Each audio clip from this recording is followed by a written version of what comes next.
for the entire year in the Still Moving Center Almanac is being truly human. And I often think about the different aspects of nature and how much originality there is. One of the things I really think about a lot are birds and how they make their nests. And then they could take all of these different materials that they find, this things that they had never come across before. Maybe they find a piece of covered wire, like electric wire or something, and they find a way to put that into their nest. And yet they're still making, but if they're a robin, they're making a robin's nest. And if they're some kind of warbler, they're making a warbler's nest, and so on. And so I think that I'm really fascinated, especially by human creativity. And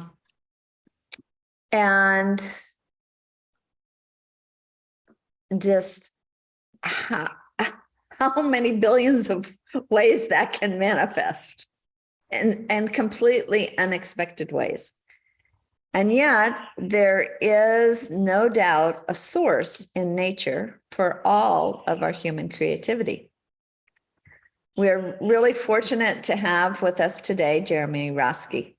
Jeremy Roske, I've known since the early days, not long after opening Still and Moving Center. He served as a capoeira teacher for us. He is a person of just numerous talents. He has done professional acting. He's been in 3 Indian films. He starred in one. He was the lead bad guy in another one of them. And he also is an incredible musician. He has graced Still and Moving Center. I remember in one of our early celebrations of Diwali, which is coming up in a couple weeks, we did an outdoors Diwali, and Jeremy and a trio that he was part of serenaded us with his music. I've also danced to his music to Nia. Nia has adopted some of Jeremy Roske's music to dance to. He's a breath coach, and he's a personal life coach, flow coach.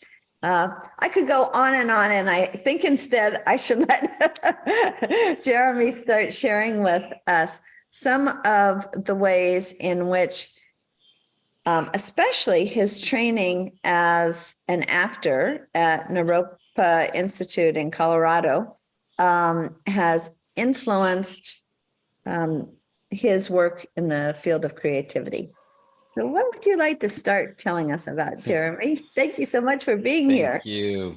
Oh my gosh, Renee, thank you for that lovely introduction, and just to almost relive all those different moments that you brought up. I hadn't thought about those for some time now. So just to feel the rich history and connection that we've shared, and even just the spontaneity of this moment, right? These principles of spontaneity or improvisation that are very alive in the theatrical world and music world as well. Because we just happened to, have this conversation, feels like a week ago or something like that, and the alignment or the possibility to be here and to share with all of you came up. So I feel honored and grateful and blessed to be here today. Thank you all. And this is, as Renee's mentioned, is such an exciting topic for me. It's something that I work every day in and support people in as well. Renee mentioned, as a coach, I really support people in creativity and flow, and manifesting whatever projects or things that they're working on, and really coming from a creative orientation in life, and how empowering that can be. In a sense, it's like shifting from the victim state to the creator state, and what that means and what that can give our lives in every aspect. And I remember in my training that Renee mentioned in this master's that I did in physical theater in Colorado around early 2000s. It was a big kind of paradigm shift for me, because I'd always been kind of identified. I'd been doing music since my mid-teens, touring and doing different things like that. And so I kind of identified myself as like a musician or a dancer or even a capoeirista, with a capoeira background. And in the theater training that was inspired by this man, Jacques Lecoq. It's always fun to say his name, Jacques Lecoq. He's a French man. Some people might have heard of him. He has a quite a famous school in Paris, and he's since passed away, I think around 99. But the school and his work has really influenced a lot of big theater companies and also major actors as well. Um, and in taking his and doing his training, the pedagogy that he developed, I really, like I said, it was a shift in paradigm around creativity, and I understood that I was more than just an individual identified around a specific expression, but really connecting to the raw creative force that is alive and exists within and around us, and started to cultivate that and work with that. So I'm excited to hone in on that. We're going to speak a little bit more in terms of that relationship between creativity and nature, and how something that he calls the mimodynamics. And when we mention the word miming or mime, sometimes a lot of us can conjure up images of Marceau Marceau or some very stylized mime. And Lecoq really was interested in the dynamics, almost like that we're all children, or the way in which children learn through their lives, how they mime, how they kind of embody or take on aspects of their parents and of the people in life around them. And that's how, I say they, but that's how we all learned. That's how we, the imaginary play and the things that were just so alive for most of us growing up. And so, in a way, bringing that back in our adult life, or as we kind of lose track of that creative raw nature and kind of miming the world, and how do you really learn from everything, and from the mimodynamics, so the miming dynamics, or the dynamics of life around us. And From what I'm understanding, by our, in some ways, relating to and even mirroring nature, that opens up for us sources of creativity. yeah, absolutely. So just to give a sense, again, connecting with the pedagogy of Jacques Lecoq, the whole year, the whole first year is almost like a living laboratory. I like to think about it like that. So we as students would go out, and um, the way I would say, it's like cultivating a certain way of seeing, in terms of observation, right? So um, there's so much that's happening all within and around us at all times, but we don't really see it. We don't really take a notice to that. And I've always felt like the role of an artist, or the creator, is to just kind of like pick a frame. If you're a painting artist or a film artist or whatever, you pick a frame, and you say, this is important, and I want to show you this. I want to bring this to life. I want to, highlight this in some way, So that's that beautiful role of the artist, that opportunity to say, hey, check this out. So as a creator, to be able to notice, oh wow, how what's the quality of this tree that's blowing in the wind, and then, so just to kind of give an example of that. So if I'm like, able to see this tree that's kind of blowing in the wind right now outside the window, and I'm observing it first and really like seeing it, and like kind of with great curiosity. I mean, this is just an example you could apply to anything that's moving, animate or inanimate, really too. Like I could just be a stone that's there. Oh, what's that's the still and moving center, right? It's like that still point, that still stone that's embodying that quality, or that dynamic, right? That's a dynamic, the fixed point. So important, right?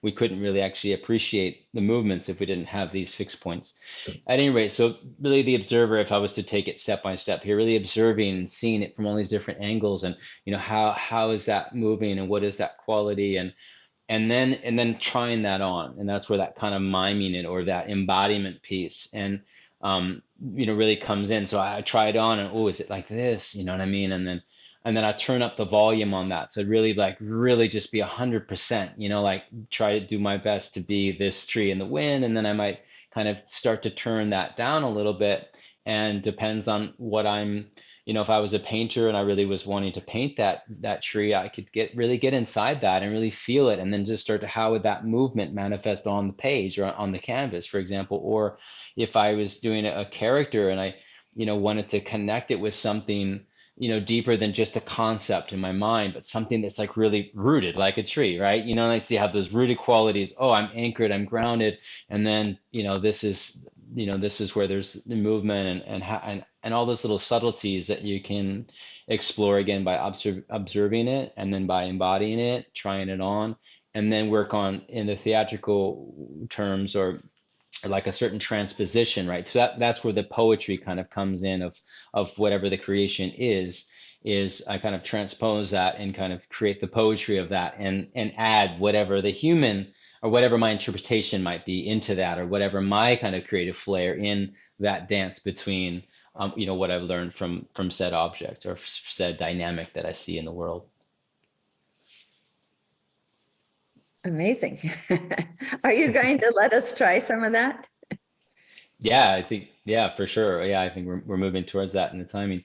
Um, it's a lot of ground to cover in a relatively short amount of time. But yeah, I would love to explore some, and I'm trying to think if there's some other framing that would be important, but we can just dive in and then kind of go back and forth.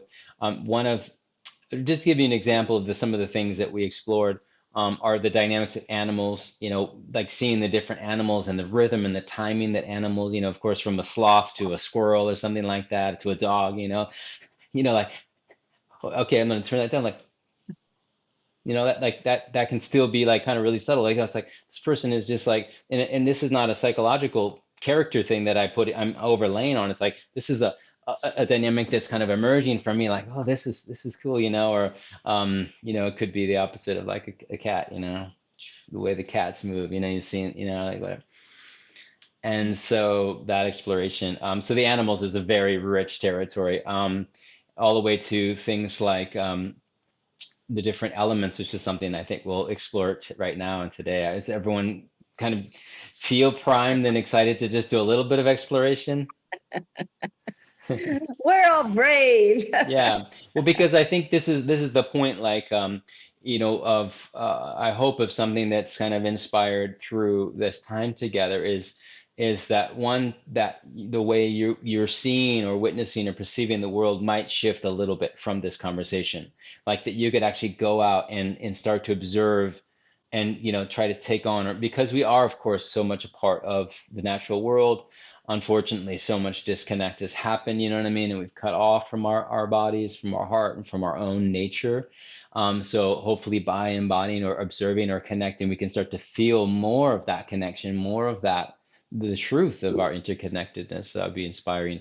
And then seeing how, in whatever ways, whatever artistic expressions you have, like how does that feed you? Because for each person, it's going to be a bit different. You know what I mean? Each person is going to show up, but just be in that curiosity. How does that feed you? What does that give to you? And in terms of how you're, manifesting that and creating that in the world as a creator, or artist of some sort, some kind. Um, so we'll play a little bit with this area of elements. Is kind of a real fun realm, and we again explore other things like the dynamics of colors and sound, and or even and materials. That was a whole nother thing, like crunching a paper and watching that kind of paper slowly open again, you know what I mean, and just see like what that feels like in the body. It's fascinating. Could just talk for hours about this, but the things we explored. So, but the in the realm of the elements, I think is a really easy one for us to tap into and explore. And so I'll just invite. I don't know, Renee, do you want to should we stand up, or we can Yeah, kind of. I'd love us to stand, and then if anybody wants to, you can turn your back to the camera or whatever, but I'm just going to be going for it. So I'll make Yeah, a fool of myself if you want, but that's cool. All right, thank you. Thanks for.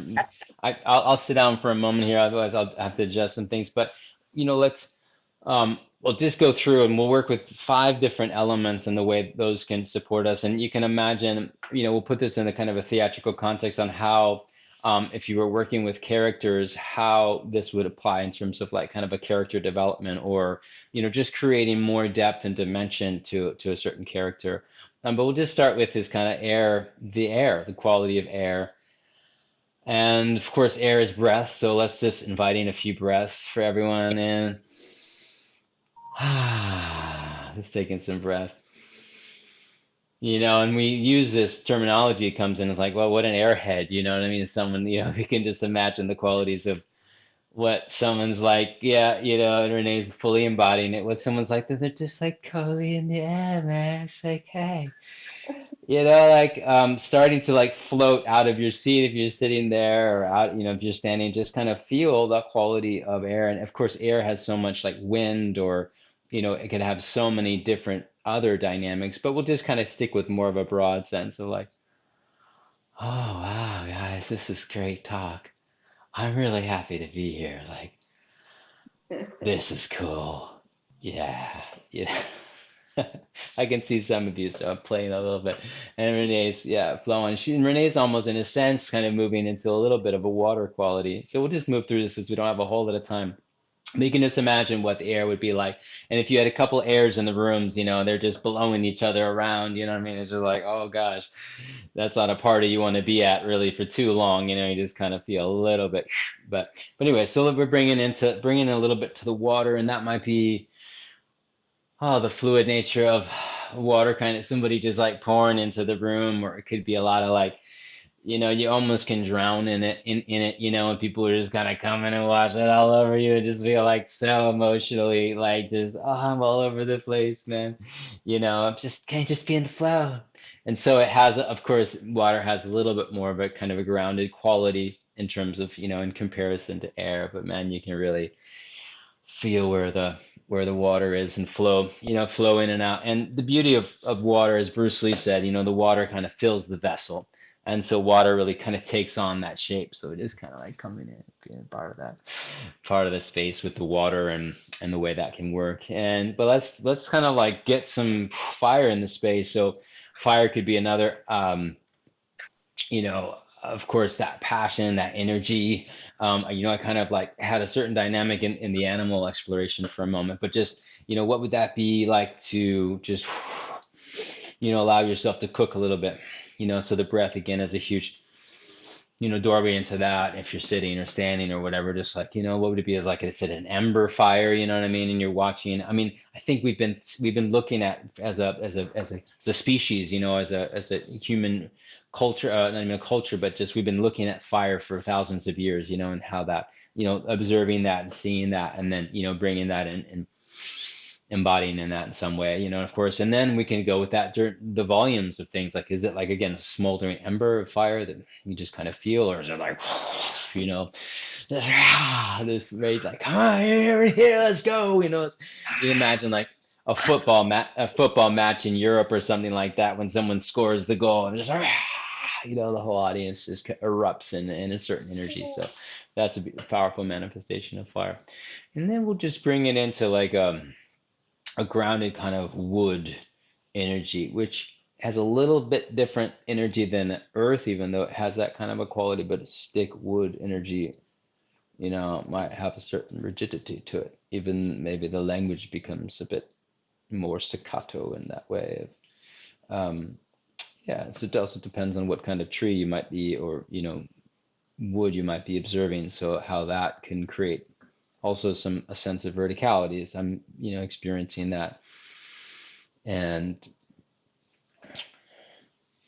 then we can see, and we're moving quickly through this. This would be a couple-hour workshop, but if we could just see how like the tree is there, and then suddenly a wind character kind of comes in. It's like, like,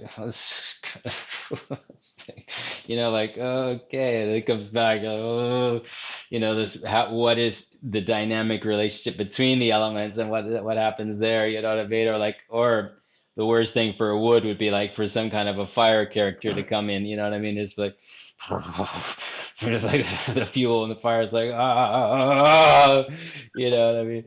And then say mist water kind of comes in and just like completely downs the whole party, you know what I mean? The whole situation with the water. And finally, maybe we can just settle on those earthy characters that are just like, I feel those, like those ones that are just feeling so, steady. And the verticality of the tree wood energy kind of is reaching up, and I feel my exploration with the earth is just like, the tear, like this matter that just like, could be in that, even the density of rocks, or even clay, what would, there's just this whole spectrum of things. I'm looking at the time and I think yeah, so there's a fun little play for a few minutes. I'm open to some exploration together, but that was be a journey of elements and in 2 minutes. And thank you, Renee, for embodying a lot of that and taking it fully. But yeah, you can just see the depth of potential and what's there, and then continuing to harvest that and bring it in and again transpose it or make what is the poetry of that and how does it come alive in whatever thing we might be working on creatively. Hmm. How was that for people? I mean, just yeah, any feedback or insights, or I don't know. You're replacing Renee for Nia. Thank you. Mahalo. Mahalo. I was really struck with, I like the exercise because it really put us in different frames. But what I was really struck about what you were talking about is observing things with curiosity as a child. And I talk in life about beginner's heart mind.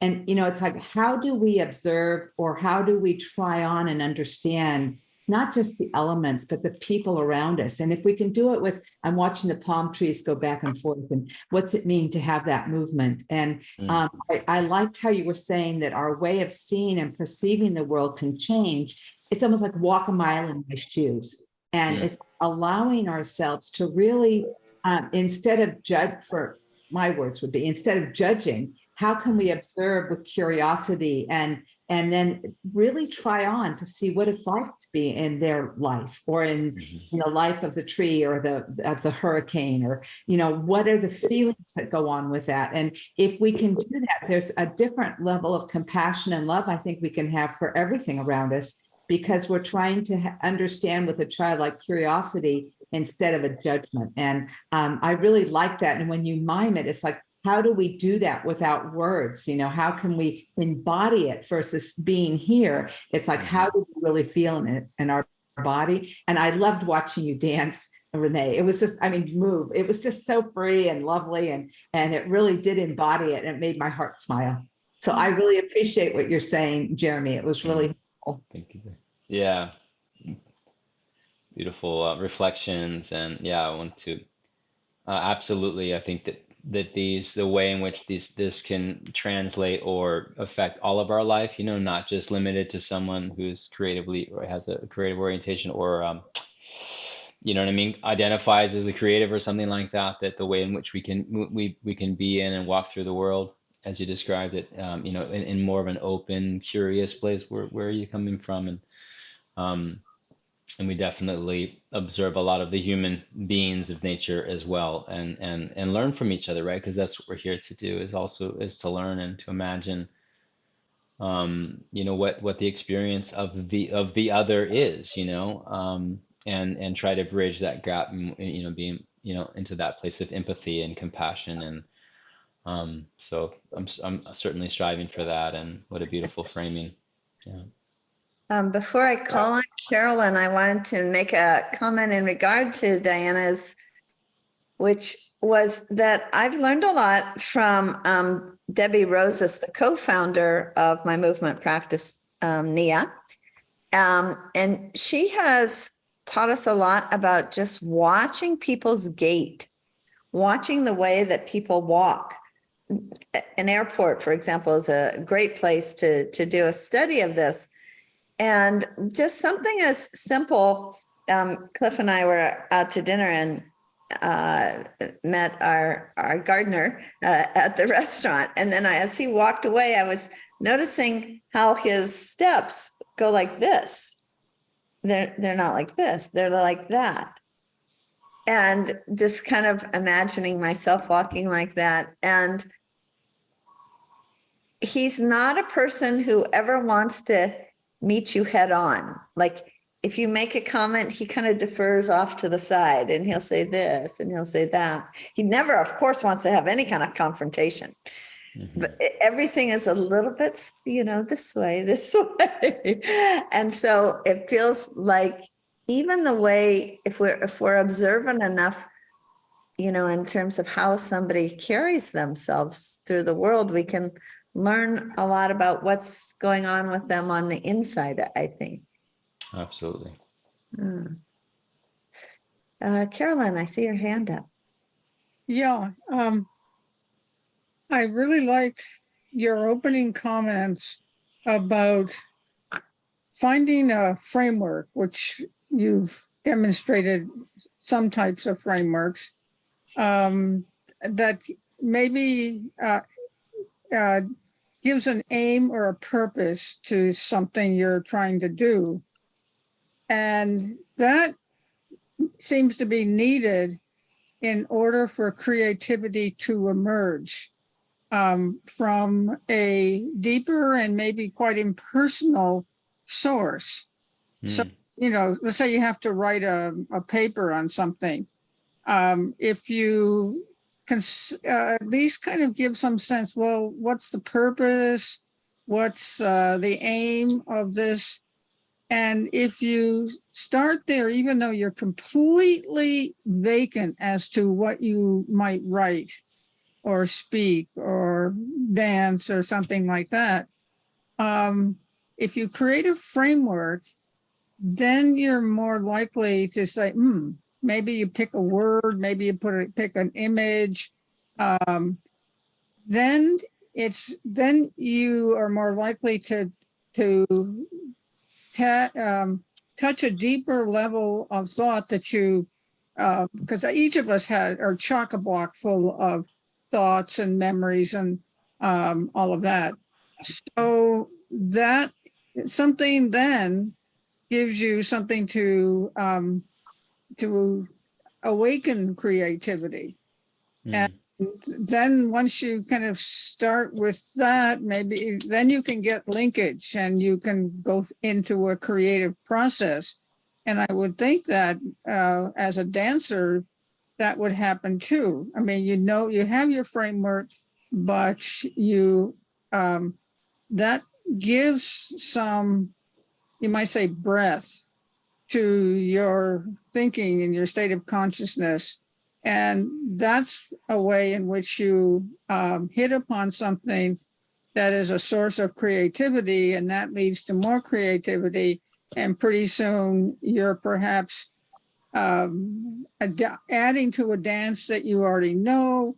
You're actually writing a whole stream of sentences that fulfill the purpose that you sat down with. So I think that's one of the things you illustrated, that from a rather vague but broad sense of an aim, you actually awaken and dig out, you might say, a whole stream of ideas that become creative in the sense that you've never, haven't focused on them before, you haven't connected with them.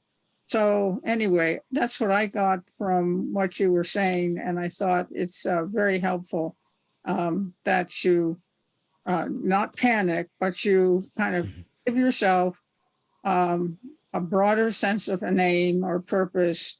And it could be just in relation to an audience. It could be something in terms of something that you want to express something important. But if you have that broad sense of an aim, then you give a kind of protective shell or vesture in which creativity can rush in. Thank you for that. Beautifully said. Yeah, I wanted just to chime in there. I feel like I think there's so much a sense of like, I am the creator, like I create, you know what I mean? And then there's a lot of psychosis that kind of comes around that, or a lot of challenges that we create around ourselves, or writer's block, or fears, or things, because I'm so identified with the I. But if you realize, if we kind of dissolve the I and into this broader framework that you're speaking to, and just see that there's a whole current of creative energy that I just need, tap into and connect into, and I can be sourced by that, or I'm just, a vessel in a sense, bringing that through, then I think, yeah, it just becomes less personal, and so much more can flow through.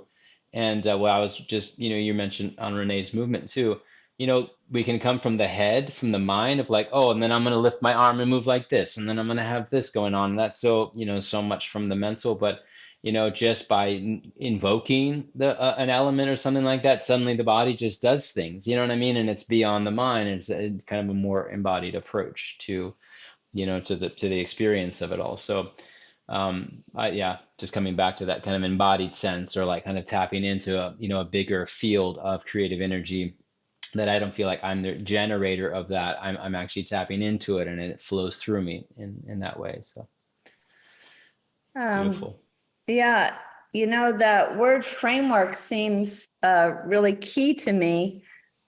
When we do think, like Jeremy, you mentioned about something greater than ourselves coming through, the framework is sort of like creating the portal, isn't it? Through which that energy can actually come. And you mentioned, you even held up your hand like a frame, right? And depending on where you aim that frame, something different is going to come through. Yeah.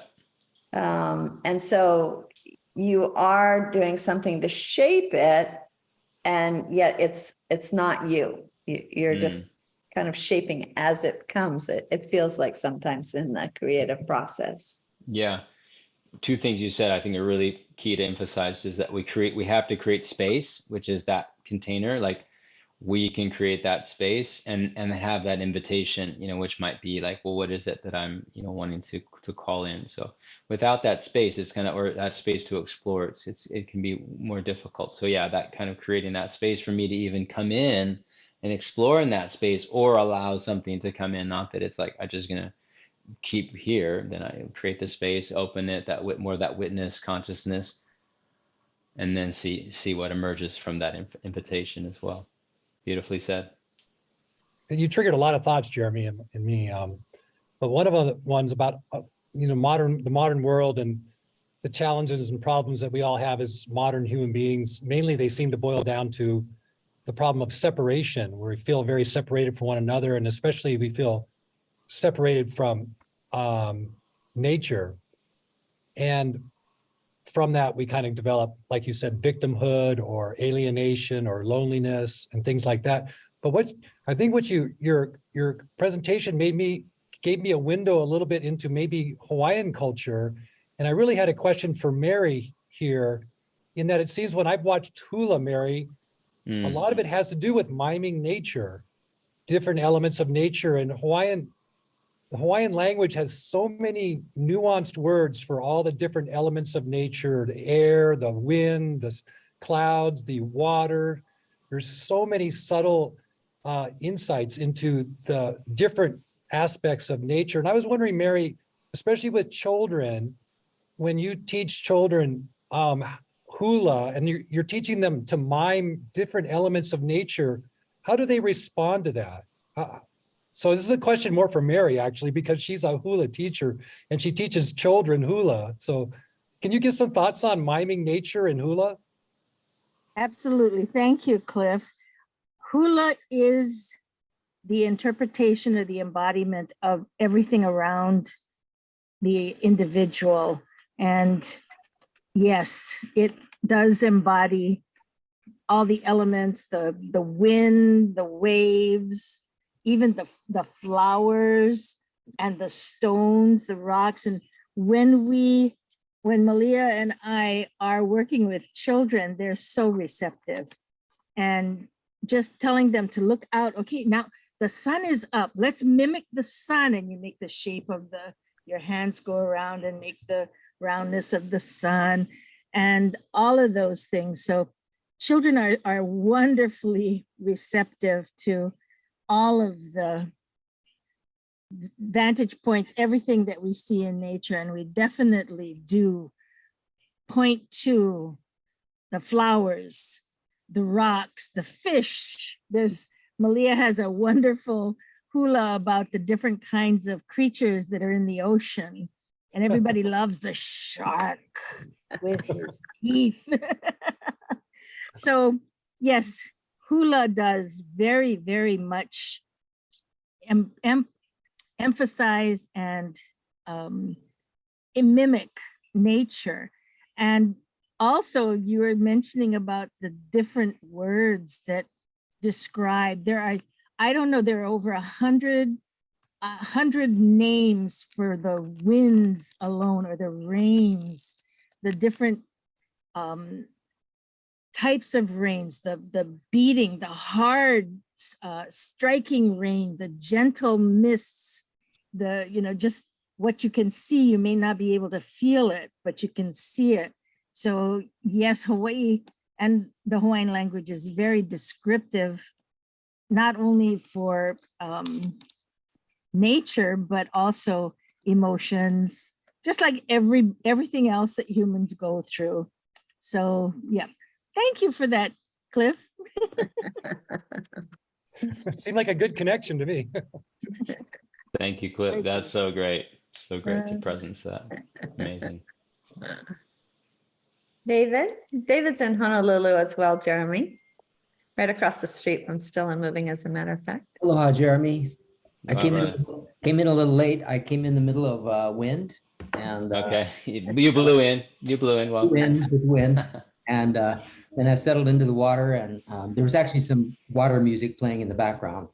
And I started playing with the idea of combining the elements. So water and air got very bubbly, Mhm. I started thinking about these various combinations, and then fire and steam. But I had to look back and see what the topic was, because I missed the very beginning, right? But what Carolyn mentioned, and I think others pointed to, is it made me think about one of my teachers back in the 80s. His name was Werner Erhard. He had this great talk called Creativity, or Creation was the name of the talk. And the poignant thing that he says is creation is a matter of distinction. So everything has already been created, right? And we're not creating anything. What we're doing is we're making distinct from creation itself. So our job as creators is to make a distinction. And that's I saw them as buckets, but a framework, because if you just take in the whole of the universe, right, your mind can't contain that. But if you make these buckets like earth, wind, fire, air, wood, or body, mind, spirit, it's a way for us to okay, that belongs over here and that belongs over here. And we can start to distinguish from the overwhelming, of it all into something that we can actually share with one another. Okay, this is mind, this is heart, these are emotions. So yeah, creation is a matter of distinctions, what came to mind for me. Did you, in your acting, Jeremy, could you give like an instance where being able to relate to these different elements of nature might transform a character, not just over a long period of time, but maybe within a short period of time? Yeah. Yeah, I think way that I really approached it was, and I kind of mentioned to this, like kind of creating this whole, I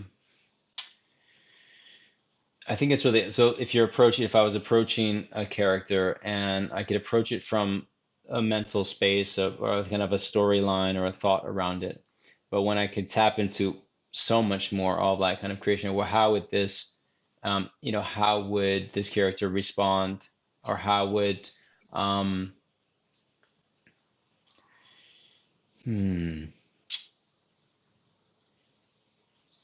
important thing as the actor was to kind of create as much availability to to be able to respond with as much of me, but as much as kind of raw kind of creative energy instead of kind of a narrowed idea. I guess is this David, the distinction I'm trying to make around that. And so that there was enough that when I could authentically, or I could respond to a situation, not from an idea, but actually just from, from what was happening in the moment. I think that was what created the best, or what created the most, real or authentic expression in that particular, in a particular scene or something like that. So I think that was more of the training I'm gonna try to get to, is I was training, you know, what are different ways in which I could approach this through all the things we've talked about already. And then I could be really available for what was going to serve in that present moment, you know, in that moment for that particular situation. And so in that way, I could surprise myself, I guess, you know, instead of already knowing exactly what my reaction was going to be, I could just be like, oh, wow. And then I have all this available for me. It's like having it all available for me. Like, you know, if you were a painter, just having so many colors, so many potentially colors available for that moment, or creating those versus just having the primary colors or something like that. You know what I mean? It's like, I'm going to act like this and I'm gonna act like that. And then, you know, that's not very interesting, doesn't have a lot of that depth and texture and so on. So this kind of work, I felt that's how it fed me in the acting. Can you remember, I hope I'm not putting you on the spot too much, but like, can you remember an incident when maybe something came out of your character that you, Jeremy, as the actor went, whoa, I didn't know that was in there. Oh, that's a good one. It might take me a moment to tune into that. Let's see. Yeah, you are putting me on the spot here. I have to think back quite a ways there to try to find that moment. Sometimes we surprise the director. The director thinks that we're going to come out one way, and then we don't. And it's not like you were trying to disobey the director's idea or anything like that. It was just like you were being true to what came in the moment. Yeah.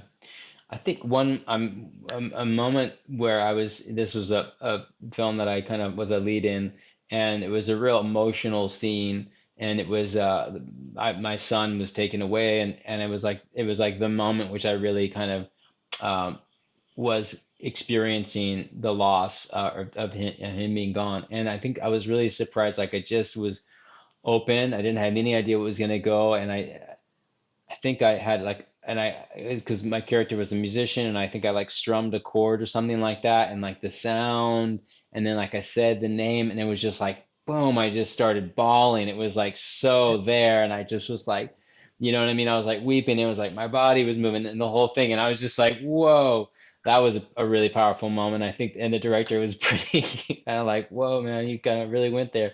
But I think that was being available in the ways that I was describing, and then just like flooded in, and I was really moved by the scene myself. That was intense. Yeah. That was a moment.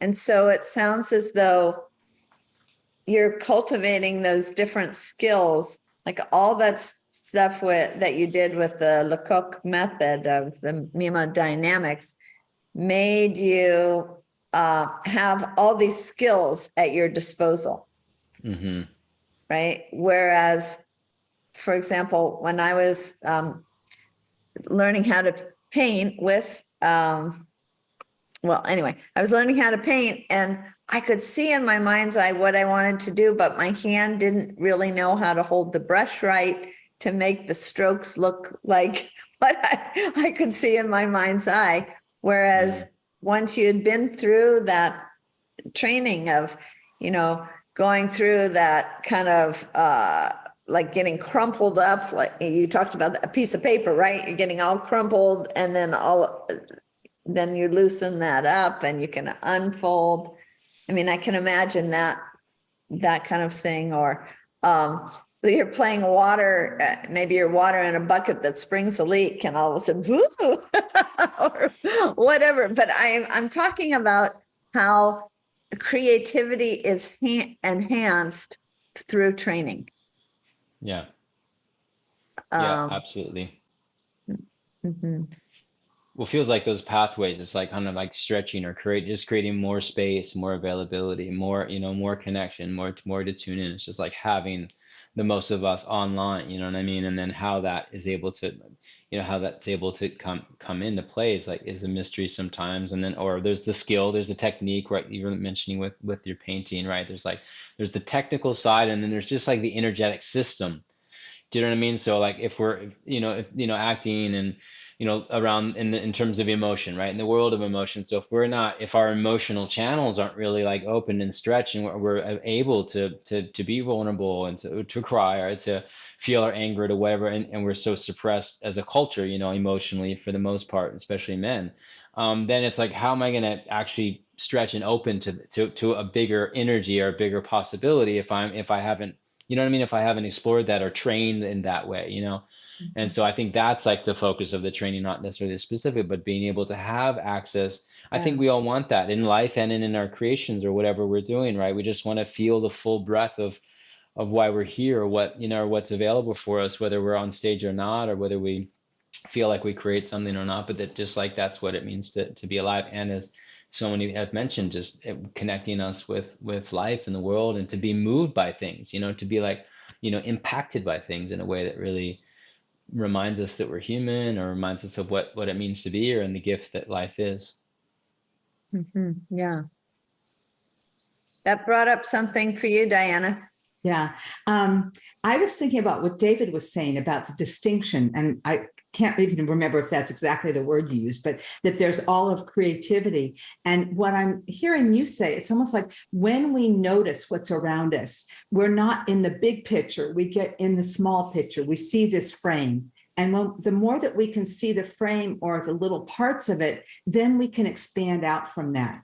That sometimes creativity or emotions are so big. And it's like you said, Mary, it's like 100 words for the thing of rain. Well, it's raining, versus being observant and really seeing the distinction of the kinds of rain and what it means and how we feel. And same with emotions. Is it a little upset? Is it a big upset? And I think that distinction is really taking the time and the moment to breathe and to really see things in little details and not just the big picture. Because I think if we go into the little details, then we can expand out to the bigger details. And that it's like taking that frame is what I picture David was saying, and maybe you can correct me, David, if I'm wrong, that there's something around the distinctions of what we see and do, and then expanding out from there and being creative with it. Yeah, nuances, I would just add. That's like the nuances of things, right? The subtleties, the nuances just create so much more of that. And other hands have gone on, but I just wanted to add that word of nuance, of distinction, or the nuance of like, oh, that subtleties, and all that. The That's refinement of things, yeah. the quality of the light, the way it kind of comes through the trees and, or is reflected through the leaves or something like that. Those are all just like these subtle nuances that if we are tending to them, or like create the frame around that and say, hey, look, I'm looking at this, or I'm feeling that. And then you're like, oh, wow, there it is. Yeah. Mary. I just want to thank you, Jeremy, and all of those, and Renee, all of those who actually embody the images, because I'm sitting here and I'm going, I'm not going to get up. I'm not going to jump around, but I definitely have the joy living vicariously through watching other people. And I believe that's what an audience experiences when they see a play, when they see a movie, when they hear an orchestra. And the feeling that we get is also, it raises our blood pressure, it helps us move. So even though I may be sitting, I certainly am getting the benefits of somebody else's actions and activities. So thank you. Hallelujah. Yeah, in reflecting back on this idea of distinction, and nuance was a really great word. The example that Werner gives is you and I look out at a field of brown cows and we see brown cows. But the herdsman looks out and he sees something quite different. He sees the nuance and he knows exactly which ones are healthy, which ones have which conditions. So his ability to distinguish gives him great, immense power and creativity. So there's a lot to be said about that. Something else that the talk reminded me of was Gabrielle Roth and 5 Rhythms dance, where she created this framework of a wave and the feminine principle of the ocean. And suddenly it's all receptive, and then you add this masculine principle and start to create energy through, and it starts to create a wave. And then this rhythm then turns, as the wave starts to break and fall apart, it becomes chaotic. And so you begin to dance chaos. And then as the wave rushes up the shore, it becomes this lyrical, and everything is hands up in the air, and it's happy house music. And then it reaches the ebb, and it comes to stillness, another of the rhythms. And then it returns and begins again. So this framework gives us the ability to move our bodies to the music in these very specific ways that we wouldn't, without the framework, we wouldn't be creating these, oh yeah, my body does do that. So hats off to Gabriel Roth for that. Yeah, Renee didn't mention, but my mentor was one of Gabrielle's students and worked with her for about 20 years and played music to 5 rhythms for many years. And anyway, so thanks for that reference. That's deep in my cells as well. And I love the wave. And so yeah, there it is, a frame and a way in which we can explore, just experience one aspect of the human experience and see. I mean, I think that goes to just to certain patterns, a certain pattern recognition, and what Gabrielle see, when we're making love, or when this is happening or that's happening, we just start to see the way nature organizes and the way the patterns are, and then we just identify them, like Buckminster Fuller or others who who can see shapes and the geometry of things and stuff like that, and then that allows us to somehow kind of comprehend or understand it or experience things in a different way. So yeah, for us to be able, whatever it would be, to recognize certain patterns and certain ways in which, again, dynamics, and we get to kind of explore them and play with them in a deeper way. So rich, and so grateful for all these pioneers, people that are saying, hey, leading the pack, what I mean, from ancient indigenous, rooted cultures, as Cliff brought in with Mary, and the Hawaiian culture is so beautiful, to other explorers that are, do you know what I mean, that are paving new ways and showing us and inviting us into a deeper exploration of ourselves and, with the cosmos and with all life and so on. So yeah, what a time to be alive. It's intense and beautiful. With what you're saying right now in terms of pattern recognition,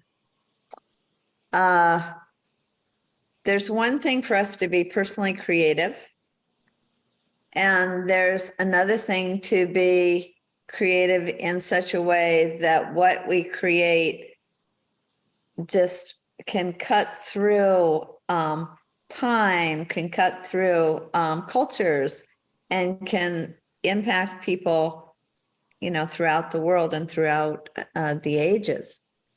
And I'm wondering about what is it about these paradigms, like creative paradigms, that has that power. The whole archetypical world just jumps into my mind, Joseph Campbell's work, et cetera, in terms of these mythic themes that show up and that are, that speak to us, and that so that archetypical mythic space that we tap into, like a deep universal truth or an experience that that resonates with us, or we know that that's something that's true for us, or that maybe has been true throughout the millennia or whatever. So that's what I'd offer to that in a very brief way. I hope I'm not hogging all the space, but I started thinking about light, which I love to play with. And, the presence of all the colors comes out as white. And if all we see is white, we miss all the subtle nuance of the rainbow, right? And so how do we get a rainbow is we shine that white light through a prism, which is an interesting idea, that the light comes in and it reflects off of a surface. So it's this reflection of it that allows it to split into these distinctions of the colors. So I'm wondering if there's something about this idea of triangulation, or that these people, these creators that we're talking about, act as those prisms, and they take that allness of it and they reflect it back to us in a way that splits it into the rainbow. That's beautiful. Can you take that a little farther, David? How could that work? Could you give an example of how that might be the case? I'm not exactly sure how refraction works. I'm wondering if there's anybody who understands physics well enough, or sacred geometry well enough, to know how that triangulation through the prism, which is basically triangulation. It bounces off of one surface, and as it goes through the second, it splits it apart. And I don't know how that is, but it seems like these creators are doing something very similar, where they see the body in its wholeness and are able to distinguish. Perhaps Feldenkrais was a person like this, who took the whole realm of human movement and broke it into pieces that we could understand a little bits of this and this. Yeah, I don't know that I could take it any deeper. I think there is something deeper, but it's beyond my capacity at this point. Did you have an idea, Renee? No, I'm still wrapping my mind around it, but that I think Feldenkrais is a great example. His brilliance was understanding the human nervous system. And so he could take a body that was suffering a lot and know the different pathways that could be used to help relieve the suffering. And he understood those pathways so well that they applied to nearly all bodies in some way. And so that no matter what a person's pain was, it's somehow going to be related to the nervous system. And if you manipulate the nervous system along these very certain pathways that he discovered, you were going to, in many, many, many, many, many cases, find relief to the pain, because he understood something really essential at the core about the human nervous system and the connection with the mind. By the way, he was a early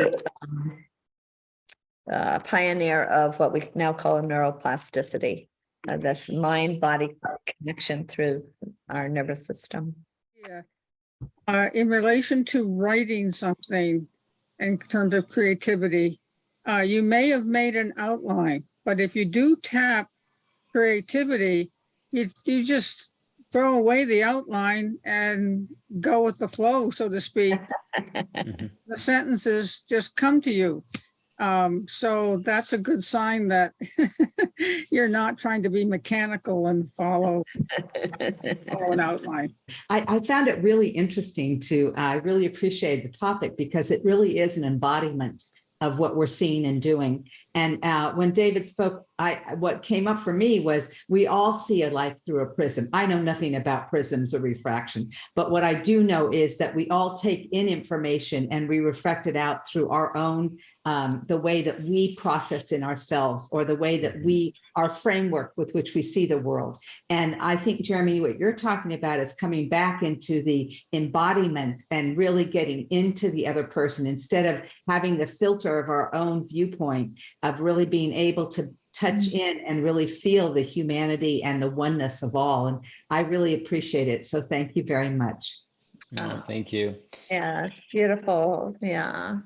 I'll add, because you inspired one thing. I just would put it in some words, is the intention, or I don't know if it's a goal, but it's to become so transparent that we can just reflect and be, the world. I think that's really that deep work, that we can reflect and be, where those walls, or those out, that they dissolve, and we're just right here in the reflection. So beautifully, and receiving the gratitude from all of you. This has been a real treat. This is, wow, to get together and share at this level, and just to see all the weaving and so on. I just feel, again, so honored and grateful to have had this opportunity to share. Jeremy, you're always so welcome back again. And everybody who attended, whether you spoke or you were these wonderful listeners, that I almost could feel you listening on the other side of your screens. Thank you all for being here.